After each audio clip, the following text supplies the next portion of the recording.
नमस्कार दोस्तों, आपका आपके YouTube चैनल देसी स्टोरीवर्स पर फिर से स्वागत है एक नई वीडियो के साथ।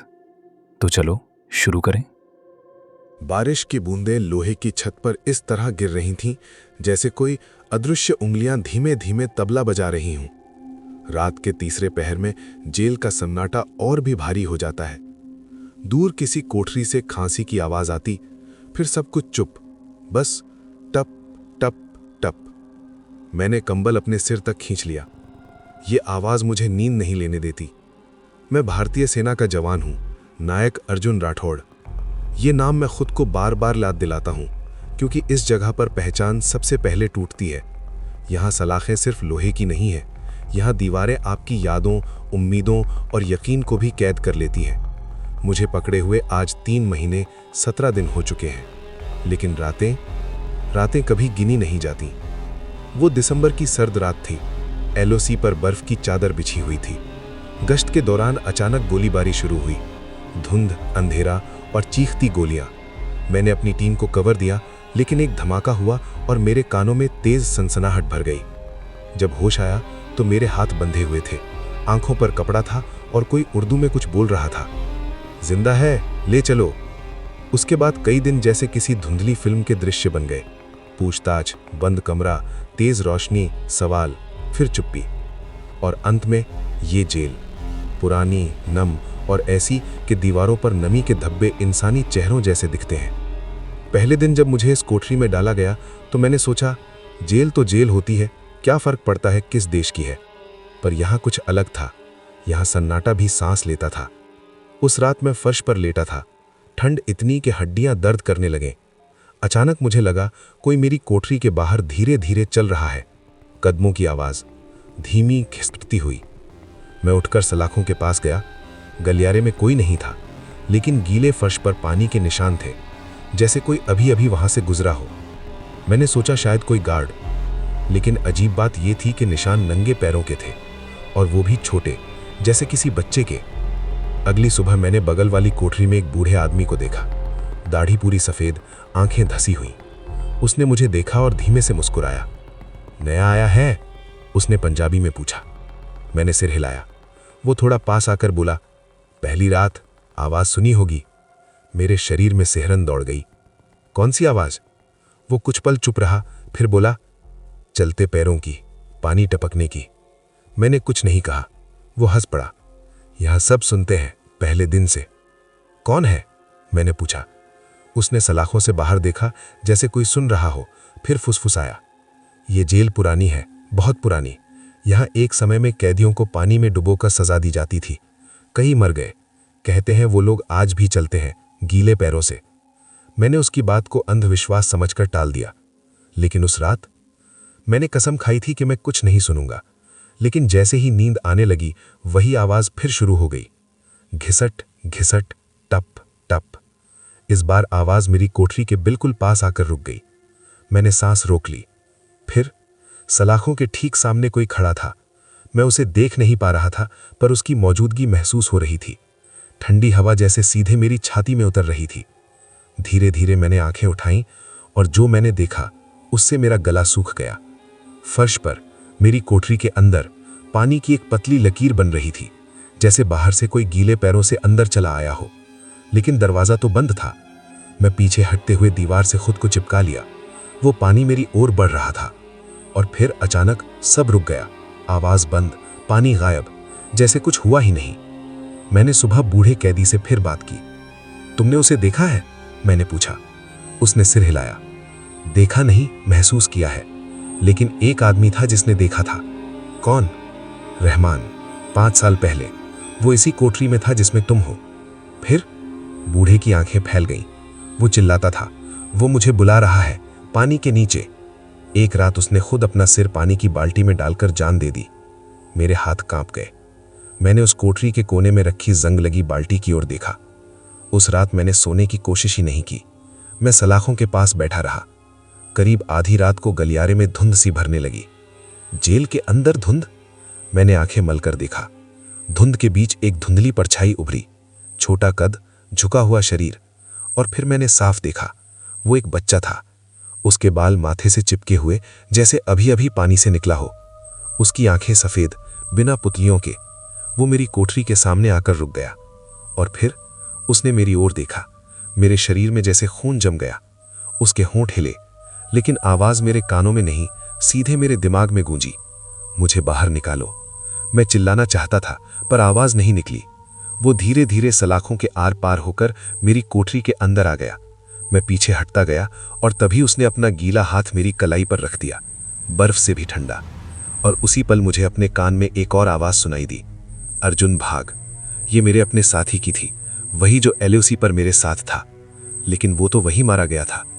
उस रात मेरी कोठरी में 2 आवाजें थीं, एक उस बच्चे की, एक मेरे मरे हुए साथी की, और दोनों मुझे एक ही बात कह रहे थे, यहां से निकलो अभी। लेकिन जेल के दरवाजे तो बाहर से बंद थे, फिर वो मुझे कहां ले जाना चाहते थे?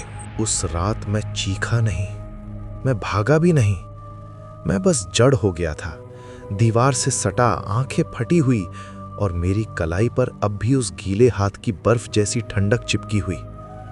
वो बच्चा या जो भी था मेरी कोठरी के बीचों बीच खड़ा था। उसके पैरों से पानी टपक रहा था, फर्श पर छोटे छोटे गीले निशान बन रहे थे, और वो मुझे देख रहा था। फिर उसके होंठ दोबारा हिले। इस बार आवाज मेरे कानों में साफ आई, नीचे। मैंने कांपते हुए पूछा, कहां? उसने अपनी उंगली फर्श की तरफ कर दी। मेरी नजर उस जगह पर गई जहां सीमेंट थोड़ा उखड़ा हुआ था, एक छोटा सा दरार जैसा, जिसे मैंने पहले कभी गौर से नहीं देखा था। तभी अचानक पीछे से वही जानी पहचानी आवाज आई, अर्जुन मत सुन उसकी बात। मैं पलटा, कोई नहीं था, लेकिन मैं उस आवाज को पहचानता था। वो सिपाही विक्रम की आवाज थी, मेरा साथी, जिसने एलओसी पर मेरी आंखों के सामने दम तोड़ा था। विक्रम? मेरे मुंह से निकला। बच्चा अब भी वहीं खड़ा था। उसने गर्दन टेढ़ी की, जैसे उसे ये नाम पसंद नहीं आया हो, और अगले ही पल वो धुंध की तरह गायब हो गया। लेकिन फर्श पर गीले पैरों के निशान अब भी मौजूद थे, और वो सीधा उसी दरार तक जाकर रुकते थे। सुबह होते ही मैंने उस जगह को ध्यान से देखा। सीमेंट की परत उखड़ी हुई थी। मैंने नाखून से कुरेदा, नीचे मिट्टी निकली। मेरे दिमाग में एक ही शब्द घूम रहा था, नीचे। मैंने बूढ़े कैदी को आवाज दी, इधर आओ। वो सलाखों के पास आया। मैंने उसे दरार दिखाई। उसका चेहरा अचानक पीला पड़ गया। तुमने भी देख लिया? क्या? उसने कांपती हुई आवाज में कहा, इसी जगह के नीचे पुराना पानी का टैंक है। टैंक? हाँ, बहुत साल पहले यहां कैदियों को उसी टैंक में डुबोकर सजा दी जाती थी। कहीं मर गए, बाद में इसे सीमेंट से ढक दिया गया। मेरे शरीर में सिहरन दौड़ गई। और उस बच्चे का क्या? मैंने पूछा। बूढ़ा मेरी आंखों में देखने लगा। तुमने उसे देख लिया? मैंने धीरे से सिर हिलाया। वो बुदबुदाया, तो अब वो तुम्हें छोड़ेगा नहीं। उस रात सिर्फ कदमों की आवाज नहीं आई, मुझे पानी में छपछपाने की आवाजें सुनाई दी, जैसे कई लोग एक साथ किसी टंकी में हिल रहे हो। फिर फुसफुसाहट, कई आवाजें, धीमी, डूबी हुई, हमें निकालो। मैंने अपने कान बंद कर लिए, लेकिन आवाजें मेरे दिमाग के अंदर गूंज रही थीं। तभी फिर वो बच्चा दिखा। इस बार वो अकेला नहीं था। उसके पीछे धुंध में कई परछाइयां थीं, भीगी हुई, झुकी हुई, और सबकी आंखें मेरी तरफ। मेरे पैरों ने खुद ब खुद उस दरार की तरफ कदम बढ़ा दिए, जैसे कोई मुझे खींच रहा हो। अगले दिन मैंने गार्ड से बात करने की कोशिश की। इस कोठरी के नीचे क्या है? मैंने पूछा। वो मुझे घूरने लगा। तुम कैदी हो, इंजीनियर नहीं। मुझे आवाजें आती हैं। उसने मेरी बात काट दी। चुप रहो। उसके चेहरे पर एक अजीब घबराहट थी, जैसे वो कुछ जानता हो। शाम को बूढ़े कैदी ने धीरे से कहा, तुम्हें पता है रहमान पागल क्यों हुआ था? मैंने सिर हिलाया। उसने उस दरार को बड़ा कर दिया था, नीचे झांका था। क्या देखा? बूढ़े की आंखें डबडबा गईं। पानी नहीं था वहां, सिर्फ हड्डियां थीं, और बीच में वही बच्चा बैठा था, सूखा लेकिन गीला। मेरी सांस अटक गई। उस रात मैंने तय किया, अगर वो फिर आएगा तो मैं भागूंगा नहीं। ठीक आधी रात को वही ठंडक कमरे में भर गई। बच्चा सामने था, उसने मेरा हाथ पकड़ा। इस बार मैंने हाथ नहीं छुड़ाया। उसने मुझे उस दरार तक ले गया और जैसे ही मेरा पैर उस जगह पड़ा, मुझे लगा जमीन हिल रही है। सीमेंट के नीचे से खट खट खट, जैसे कोई अंदर से दरवाजा खटखटा रहा हो। और फिर साफ आवाज, अर्जुन हमें बाहर निकाल। ये आवाज विक्रम की थी, लेकिन ये आवाज नीचे से आ रही थी, जमीन के अंदर से। मेरे दिमाग में एक ही बात घूम रही थी, विक्रम की लाश तो एलओसी पर रह गई थी, तो उसकी आवाज यहां नीचे कैसे? और ये बच्चा मुझे नीचे क्यों बुला रहा है?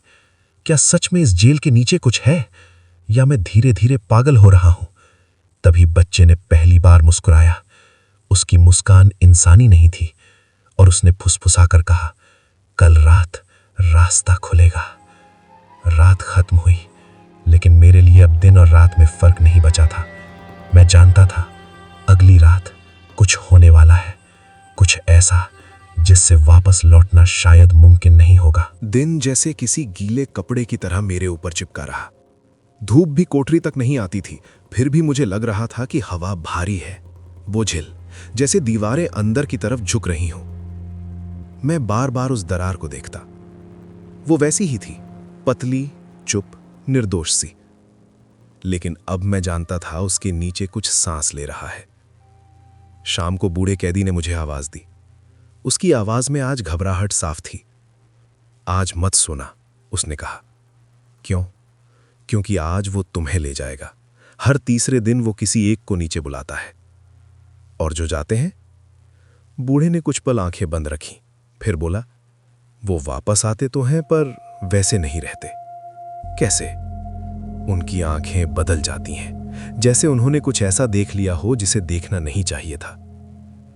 आधी रात होने में अभी वक्त था, लेकिन कोठरी में ठंड पहले ही उतर आई थी। मेरी सांसें अब धुंध की तरह दिख रही थीं। और फिर टप टप टप वो आ गया। मैंने सिर उठाया। बच्चा सलाखों के उस पार खड़ा था। इस बार उसकी आंखें मुझे घूर नहीं रही थीं, वो जैसे किसी काम पर आया हो।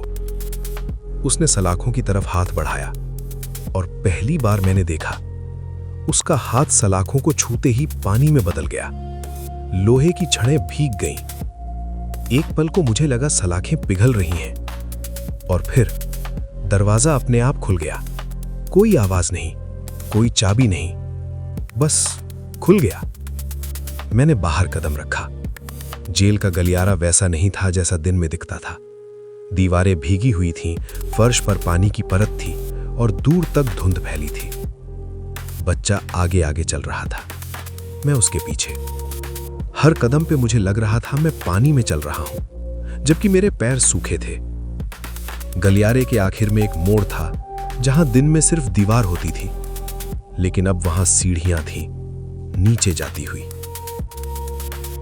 सीढ़ियां संकरी, काई लगी हुई और बेहद ठंडी। नीचे से सड़ी हुई बदबू आ रही थी, गीले कपड़ों, पुराने खून और सड़ती मिट्टी की मिलीजुली गंध। मैं उतरता गया। दिल इतनी तेज धड़क रहा था कि आवाज कानों में गूंज रही थी। नीचे पहुंचकर मैंने जो देखा वो किसी दुस्वप्न से कम नहीं था। एक बड़ा गोल कमरा, बीच में पुराना जंग लगा पानी का टैंक, लेकिन उसमें पानी नहीं था। उसके अंदर सफेद सफेद चीजें भरी थीं। मैं करीब गया। हड्डियां, सैकड़ों हड्डियां, खोपड़ियां, और उन सब के बीच वो बच्चा खड़ा था। अब वो गीला नहीं था, सूखा था, लेकिन उसकी आंखों से पानी बह रहा था। अचानक पूरे कमरे में फुसफुसाहट गूंजने लगी। हमें बाहर निकालो, हमें दफन करो, हमें नाम दो। मुझे लगा ये आवाजें दीवारों से आ रही हैं। फिर समझ आया ये आवाजें हड्डियों से आ रही थीं। हर हड्डी बोल रही थी, हर खोपड़ी मुझे देख रही थी। और तभी मैंने उसे देखा। टैंक के कोने में सेना की वर्दी का फटा हुआ टुकड़ा। मैंने कांपते हाथ से उठाया। वो वही पैटर्न था, वही कपड़ा जो विक्रम की वर्दी पर था। मेरे पैरों तले जमीन खिसक गई। ये यहां कैसे? तभी मेरे पीछे से आवाज आई, क्योंकि मौत की कोई सीमा नहीं होती अर्जुन। मैं पलटा। विक्रम मेरे सामने खड़ा था, भीगा हुआ, आंखें खाली, चेहरा वैसा ही लेकिन जिंदा नहीं। तू यहां कैसे आया? मेरे होंठ सूख गए। वो धीरे से मुस्कुराया। हम सब यहां हैं, जिन्हें पानी में डुबोया गया, जिन्हें भुला दिया गया। तू यहां कैसे आया? तुझे याद है धमाका? तू बेहोश हुआ था लेकिन मैं वहीं मरा नहीं था।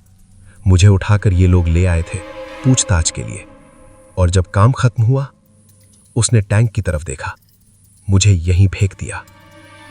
मेरे गले से आवाज नहीं निकली। बच्चा अब टैंक के किनारे बैठ गया। विक्रम बोला, यह बच्चा सबसे पहला था। जेल बनने से पहले यहां गांव था। इसे पानी में डुबोकर मारा गया था। यह हमें यहां बुलाता है क्योंकि यह चाहता है कि कोई हमें याद करे, हमें बाहर निकाले। मैंने चारों तरफ देखा। हड्डियां, खामोश चीखें और एक अजीब सुकून, जैसे ये जगह इंतजार कर रही हो। विक्रम मेरी तरफ आया। तू अकेला है जो हमें देख सकता है। क्यों? क्योंकि तू भी आधा यहां है, आधा वहां। मतलब? वो बोला, अर्जुन, एलओसी वाले धमाके में तू भी मर गया था। मेरी सांस रुक गई। नहीं, मैं जिंदा हूं, विक्रम ने धीरे से कहा। तुझे होश आया था, लेकिन तेरी सांसें बहुत देर के लिए बंद हो चुकी थीं। तू मौत को छूकर वापस आया है, इसलिए तू हमें देख सकता है। मेरा दिमाग घूमने लगा। अगर ये सच है तो मैं क्या हूं, जिंदा या? तभी बच्चा खड़ा हुआ। उसने मेरी तरफ हाथ बढ़ाया और पहली बार साफ शब्दों में बोला, हमें ऊपर ले चलो। और तभी ऊपर से जोर की आवाज आई, जैसे कोई लोहे का दरवाजा पटक रहा हो। विक्रम ने मेरी तरफ देखा। वो आ गए। कौन? उसकी आंखें डर से फैल गईं। जो हमें यहां डाल कर गए थे। सीढ़ियों से भारी कदमों की आवाज नीचे उतर रही थी और बच्चे की पकड़ मेरी कलाई पर कसती जा रही थी। सीढ़ियों पर पड़ते भारी जूतों की आवाज उस गोल कमरे में गूंजने लगी। ठक ठक ठक। हर कदम जैसे मेरे सीने पर पड़ रहा था। बच्चे की उंगलियां मेरी कलाई में धंसी हुई थी। विक्रम टैंक के पास खड़ा था। उसकी आंखें सीढ़ियों की तरफ जमी हुई। वो हमें देख नहीं सकते, विक्रम फुसफुसाया, लेकिन महसूस कर लेते हैं। कौन है ये? मेरी आवाज कांप रही थी। विक्रम ने जवाब दिया, जेल के पुराने रखवाले जो मर चुके हैं लेकिन ड्यूटी अभी भी कर रहे हैं। मेरे गले में जैसे कुछ अटक गया। सीढ़ियों के आखिरी मोड़ पर धुंध गाढ़ी हुई और उसमें से 3 आकृतियां उभरी। लंबे भीगे हुए कोट, सिर झुके हुए, हाथों में मोटी लोहे की छड़ें। उनके चेहरे दिखाई नहीं दे रहे थे, लेकिन उनके आने से कमरे की ठंड और बढ़ गई। जैसे ही वे नीचे उतरे, टैंक के अंदर की हड्डियां खड़कने लगी। खट खट खट। फुसफुसाहट चीख में बदल गई। छिप जाओ, वो फिर डुबोएंगे। बच्चे ने अचानक मुझे टैंक की दूसरी तरफ खींच लिया। शांत, उसने कहा। पहली बार उसकी आवाज मेरे कानों में इंसानों जैसी लगी। तीनों आकृतियां टैंक के चारों तरफ घूमने लगी। उनकी चाल धीमी थी, लेकिन हर कदम सटीक, जैसे वे गिन रहे हों कि सब कुछ अपनी जगह है या नहीं। उनमें से एक ने टैंक के अंदर झांका और उसी पल टैंक के अंदर की हड्डियां बिल्कुल स्थिर हो गई, जैसे किसी ने आदेश दिया हो, मर जाओ। मेरी सांस रुक गई। अगर उन्हें मेरी मौजूदगी का एहसास हो गया तो? विक्रम मेरे कान के पास आया। ये जीवितों की गर्मी पहचान लेते हैं। मैंने आंखें बंद कर ली, सांस रोक ली। बच्चे का हाथ अब भी मेरी कलाई पर था। उसकी पकड़ ठंडी थी, लेकिन अजीब तरह से भरोसा दे रही थी। उनमें से एक आकृति धीरे धीरे मेरी तरफ मुड़ी। उसका चेहरा अब धुंध से बाहर आया और मैं जम गया। वो चेहरा इंसानी नहीं था। त्वचा झड़ चुकी थी, आंखों की जगह गहरे गड्ढे, लेकिन उन गड्ढों से पानी टपक रहा था। उसने अपना सिर थोड़ा तिरछा किया, जैसे वो मुझे सूंघ रहा हो। मेरे दिल की धड़कन इतनी तेज हो गई कि मुझे लगा अब ये सुन लेगा। तभी बच्चे ने मेरे हाथ को जोर से दबाया और अचानक मुझे लगा मेरे शरीर की गर्मी कम हो रही है, जैसे मैं भी ठंडा हो रहा हूं, जैसे मैं भी इनके जैसा बन रहा हूं। तीनों आकृतियां अब कमरे में फैल गईं, एक सीढ़ियों के पास, एक टैंक के पीछे और एक मेरे बहुत करीब। उसने अपना हाथ हवा में घुमाया। मुझे लगा उसकी उंगलियां मेरे चेहरे को छू कर निकल गईं और उसी पल ऊपर से एक जोर की आवाज आई, गार्ड गार्ड। ये किसी जिंदा आदमी की आवाज थी, जेल के असली गार्ड की। तीनों आकृतियां एक साथ ठिठक गईं। फिर उन्होंने सिर ऊपर की तरफ उठाया और अगले ही पल धुंध में घुलकर गायब हो गई। कमरे की ठंड अचानक कम हो गई। मैं जोर से सांस लेने लगा। विक्रम ने मेरी तरफ देखा। तू बच गया अभी के लिए। ये क्या था? मैं हाफते हुए बोला। ये वो हैं जो हमें यहाँ डालते थे, जिनके लिए हम सिर्फ गिनती थे। अब ये खुद इसी जगह के पहरेदार बन गए हैं। और ये बच्चा? विक्रम ने बच्चे की तरफ देखा। उसकी आवाज में अजीब सम्मान था। ये इस जगह का मालिक है। बच्चा मुझे सीढ़ियों की तरफ खींचने लगा। अब ऊपर चलो, उसने कहा। क्यों? क्योंकि आज दरवाजा खुला है, हर रात नहीं खुलता। हम तीनों सीढ़ियां चढ़ने लगे। हर कदम पर मुझे लग रहा था जैसे मैं किसी और दुनिया से वापस लौट रहा हूं। ऊपर पहुंचते ही गलियारा फिर वैसा ही था, सूखा, शांत, ठंडा। मेरी कोठरी का दरवाजा खुला हुआ था। अंदर जाने से पहले विक्रम ने मेरा हाथ पकड़ा। सुन अर्जुन, अगर तू हमें सच में मुक्त करना चाहता है तो ऊपर की दुनिया में किसी को इस टैंक के बारे में बताना होगा। कैसे?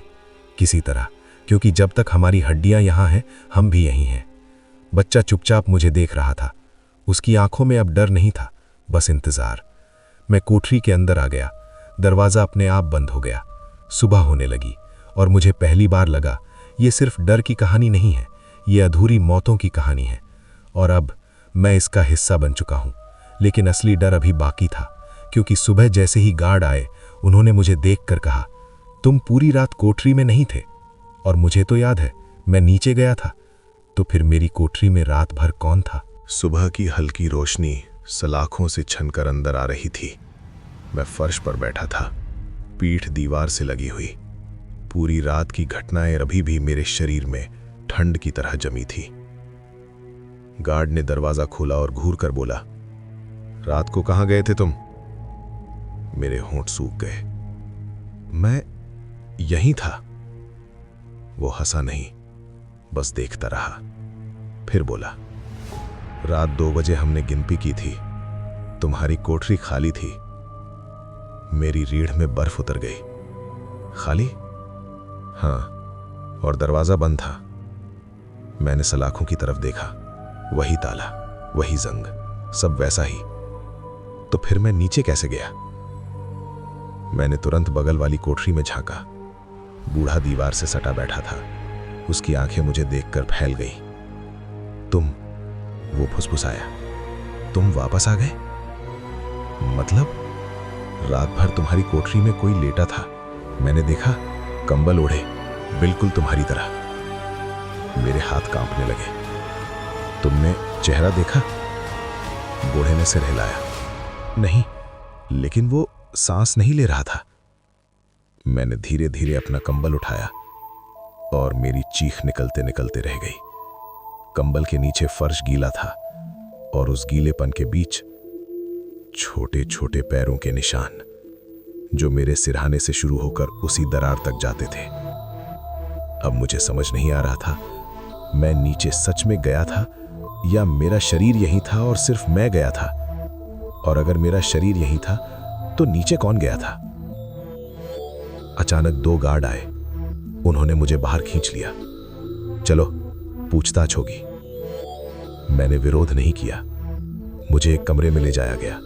कुर्सी पर बिठाया गया। सामने एक अफसर बैठा था।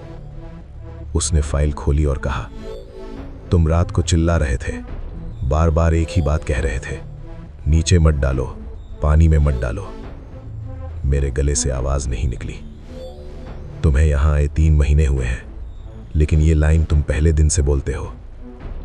पहले दिन से? उसने फाइल मेरी तरफ घुमाई। उसमें लिखा था, कैदी रात में पानी में डुबोने की बात करता है, मानसिक स्थिति अस्थिर। मेरे सिर में जैसे हथौड़ा पड़ा। पहले दिन से? लेकिन मुझे तो ये सब कुछ 3 रात पहले शुरू हुआ याद है। मुझे वापस कोठरी में फेंक दिया गया। मैं दीवार से टिक गया। तभी धीरे से आवाज आई, अब समझे? मैंने देखा, बच्चा दरार के पास बैठा था। क्या? तुम यहां 3 महीने से नहीं हो? तो? उसने मेरी तरफ देखा। उसकी आंखों में अजीब करुणा थी। तुम यहां बहुत पहले आ चुके हो। और अचानक जैसे किसी ने मेरे दिमाग का दरवाजा खोल दिया। तस्वीरें तेजी से लौटने लगी। पूछताछ, मार, पानी से भरा टैंक, मेरा सिर जबरदस्ती पानी में डाला जा रहा है। मैं छटपटा रहा हूं। फिर अंधेरा, फिर ठंड, फिर सन्नाटा। मैं जमीन पर गिर पड़ा। नहीं, बच्चा धीरे से बोला, तुम भी उसी टैंक में मारे गए थे अर्जुन। मेरी सांस रुक गई। नहीं, मैं जिंदा हूं। तुम्हारा शरीर ऊपर है, लेकिन तुम नीचे के हो चुके हो। विक्रम दरार के पास उभरा। मैंने कहा था ना, तू आधा यहां है, आधा वहां। मतलब ये कि तेरी आत्मा अब इस जगह से बंध चुकी है, इसलिए तू हमें देख सकता है, इसलिए तू नीचे जा सकता है, इसलिए गार्ड तुझे पागल समझते हैं। मेरे अंदर सब कुछ टूटने लगा। अगर ये सच है तो बाहर कौन है, मेरा शरीर या कोई और? बच्चा मेरे पास आया। कल रात जो तुम्हारी जगह सोया था, मैंने उसकी तरफ देखा। उसने धीरे से कहा, वो तुम्हारा शरीर था। मेरे आंखों के सामने अंधेरा छाने लगा और तुम मेरे साथ नीचे थे। अब मुझे समझ आ रहा था क्यों गार्ड कहते हैं कि मैं 3 महीने से पागल बातें कर रहा हूं, क्यों बूढ़ा कहता है कि लोग बदल कर लौटते हैं, क्यों मैं सलाखों से निकल सकता हूं, क्यों वो पहलेदार मुझे सूंघ सकते हैं, क्यों विक्रम यहां है, क्यों ये बच्चा मुझे चुनता है। क्योंकि मैं भी अब उनमें से एक हूं। लेकिन अभी एक काम बाकी है। हमें बाहर निकलना है, हमें दफन होना है, हमें नाम चाहिए, और वो काम सिर्फ मैं कर सकता हूं, क्योंकि मेरा शरीर अभी भी ऊपर की दुनिया में सांस ले रहा है। आज रात मैं आखिरी बार नीचे जाऊंगा, और इस बार शायद वापस आना मुमकिन नहीं होगा।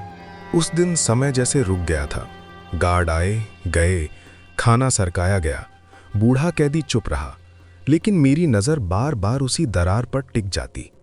आज आखिरी रात थी। मुझे पता नहीं था ये यकीन कहां से आया, पर भीतर कुछ साफ था। या तो आज सब खत्म होगा या सब शुरू। ठंड सामान्य से कहीं ज्यादा थी। सांस लेते ही फेफड़ों में बर्फ उतरती महसूस हो रही थी। धीरे से वो बच्चा दरार के पास उभरा। आज उसके चेहरे पर पहली बार हल्की मुस्कान थी। तैयार हो? उसने पूछा। मैंने सिर हिलाया। आज दरवाजा तुम खोलोगे, उसने कहा। कैसे? उसने मेरी छाती पर हाथ रखा और अचानक मुझे लगा मेरे अंदर कुछ धड़क नहीं रहा। मेरे दिल की धड़कन गायब थी। मैं डर गया। ये क्या? अब तुम पूरी तरह हमारे जैसे हो, उसने शांत स्वर में कहा। मैंने सलाखों को हाथ लगाया। इस बार वो ठंडी नहीं थी, वो नरम थी, जैसे पानी। मेरा हाथ उनके आर पार चला गया। दरवाजा खुल गया। कोई आवाज नहीं। गलियारे में आज धुंध नहीं थी, सब साफ दिख रहा था। और पहली बार मैंने देखा हर कोठरी के बाहर गीले पैरों के निशान थे। मतलब सिर्फ मैं ही नहीं, पूरी जेल में ये चलता है। हम तीनों फिर उसी गोल कमरे में पहुंचे। विक्रम पहले से वहां खड़ा था। टैंक के अंदर की हड्डियां हल्की हल्की चमक रही थीं, जैसे इंतजार में हों। बच्चा बोला, आज इन्हें ऊपर ले जाना है। कैसे? तुम्हारे शरीर के जरिए, विक्रम समझाने लगा। जब तुम ऊपर जाओगे, तुम्हारा शरीर कुछ देर के लिए हमारे काबू में होगा। तुम गार्ड रूम तक जाओगे, वहां रिकॉर्ड रूम की चाबी है। फिर उस नक्शे तक पहुंचोगे जिसमें इस टैंक का जिक्र है। उसे बाहर भेजना होगा। किसे? दुनिया को। मैंने आंखें बंद की और अचानक अपनी कोठरी में था। सुबह होने वाली थी। गार्ड दरवाजा खोलने ही वाला था, लेकिन इस बार मैं अपने शरीर के अंदर था। सब कुछ भारी लग रहा था। दिल फिर धड़क रहा था, सांस चल रही थी। दरवाजा खुला। गार्ड ने देखा, आज शांत हो? मैंने उसकी तरफ देखा, लेकिन जवाब मेरे मुंह से नहीं, किसी और की इच्छा से निकला। मुझे पानी चाहिए। वो हंसा। आज बड़ा सीधा है। वो मुझे बाहर ले गया।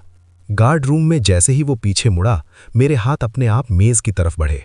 चाबियां, फाइलें, नक्शे। मेरी उंगलियां बिना सोचे सही कागज तक पहुंच गईं। एक पुराना नक्शा जिसमें नीचे बने पानी के टैंक का चिन्ह था। मैंने उसे अपने कपड़ों के अंदर छिपा लिया। मुझे वापस कोठरी में लाया गया। दरवाजा बंद हुआ और उसी पल मैं फिर अपने शरीर से बाहर था। बच्चा और विक्रम सामने खड़े थे। हो गया, मैंने कहा। विक्रम मुस्कुराया। अब कोई आएगा, जांच होगी, ये जगह खुलेगी। बच्चे की आंखों में चमक थी। अब? मैंने पूछा। बच्चा बोला, अब तुम ऊपर नहीं लौटोगे। मैं समझ गया। मैंने आखिरी बार अपनी कोठरी को देखा। सलाखें, दीवारें, वो दरार। हम नीचे लौट आए। हड्डियां धीरे धीरे शांत हो रही थीं, जैसे उन्हें भरोसा हो गया हो। बच्चा टैंक के किनारे बैठ गया। विक्रम ने मेरी तरफ देखा। अब हम इंतजार करेंगे जब तक कोई हमें नाम नहीं देता। और वो मुस्कुराया। अब तुम अकेले नहीं हो। ऊपर गार्ड आए। उन्होंने दरवाजा खोला। मेरा शरीर फर्श पर पड़ा था, बिल्कुल शांत, बिल्कुल ठंडा, जैसे रात में ही मौत आ गई हो। जेल में जांच हुई। पुराना नक्शा मिला, फर्श तोड़ा गया, नीचे टैंक मिला, हड्डियां मिली, खबर बाहर पहुंची, नाम लिखे गए, कई गुमशुदा लोगों की पहचान हुई। टैंक अब खाली था, कमरा सूखा था, कोई फुसफुसाहट नहीं, कोई गीले पैरों के निशान नहीं, सिर्फ 3 परछाइयां जो सीढ़ियों के पास खड़ी थीं। मैं, विक्रम और वो बच्चा, अब इंतजार में नहीं। आज की कहानी यही खत्म होती है। अब मिलते हैं अगली वीडियो में किसी नई कहानी के साथ। तब तक के लिए वीडियो पसंद आया हो तो वीडियो को लाइक करें, चैनल देसी स्टोरीवर्स को सब्सक्राइब करें। धन्यवाद।